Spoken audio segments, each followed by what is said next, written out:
Good morning, Paulie Magani with APOC TV. I'm down here with Chance Farrar. How you doing, Chance? I'm doing great, Paulie. Appreciate it. Thank you. Thanks for having me here at Yuma United Gym here in Yuma, Arizona. As you can see, this gym is packed to the brim with material, with equipment. It's an amazing facility for fighters. Everything you need is here. But the reason why I'm here with Chance is because I saw him for the first time at Joe's Powerhouse on October 11th, and he put on a show. It wasn't just a show, it was a show.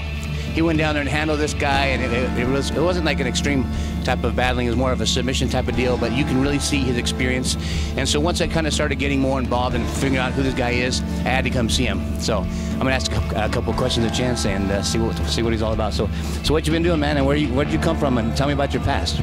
All right, you know, I grew up from Yuma, wrestling. This is a tough wrestling town, and so that's really what we focused on here. You know, there's good jiu-jitsu here too, but again, wrestling and fighting, believe it or not, with your hands is still kind of a cool thing to do in Yuma, you know, growing up here with time. So anyway, went on, continued with athletics, wrestling through college, transitioned jiu-jitsu, and then of course fighting, because it was just something that, it's a sport just like anything else. That's how I view it, but it's a sport that I became passionate about, and also, you know, as a coach, wanted to make sure that, you know, athletes enjoyed that same character building sport that I did. So I try to promote it and sell the sport. Yeah, that's true. The promotion is the big thing. So what have you doing? What kind of fighting, or pretty much your mixed martial arts here? It's the whole gallery of all types of martial arts, right? Yes, sir. Boxing, wrestling, jiu-jitsu, Muay Thai, those are kind of the classes that we focus on. There's still a judo kind of aspect, and then also a gi jiu-jitsu, but for the most part, those are the four elements.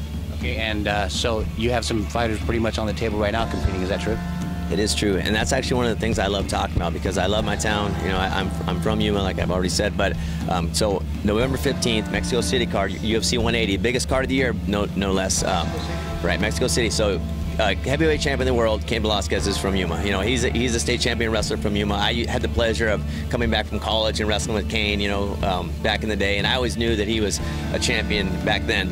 But then now, out of this gym, we have two fighters on the same card, Kelvin Gastelum and Edgar Garcia, both of which are animals. So, and two of those guys were state champion wrestlers from Cibola High. So you have three state champion wrestlers from the same town on the same card in the biggest show of the year. And I don't know why Yuma isn't on the map more. It's like, who does not see that as just amazing?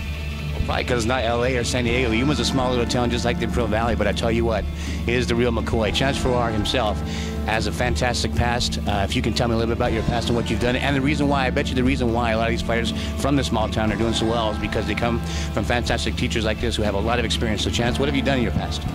I mean, I do have a pretty extensive, you know, history, experience with the sport. I was actually the first pro fighter to come out of Yuma, you know, back in 2005, and just never really stopped. Even though if I fought sporadically. You know, I was never a full-time fighter. It was a different sport back then. You know, even with the WC, you know, before the UFC had those weight classes, it was a different sport. Most of the fighters were more part-time fighters. You know, the sport has transitioned quite a bit to where now it's a full-time. You have to be a full-time fighter. You have to have a full-time fight camp, or you can't compete with these guys. I mean, they're that good.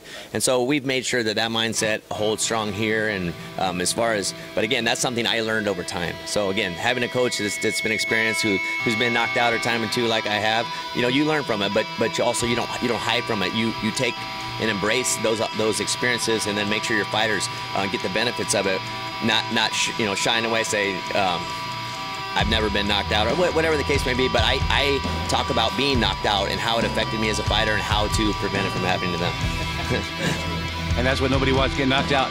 But matter of fact, I'm gonna kind of take it easy when I walk out here, because I don't want to piss him off, get knocked out. But hey, man, thanks for your time. Thank you very much, and I'm very happy that you guys are here doing what you're doing, man.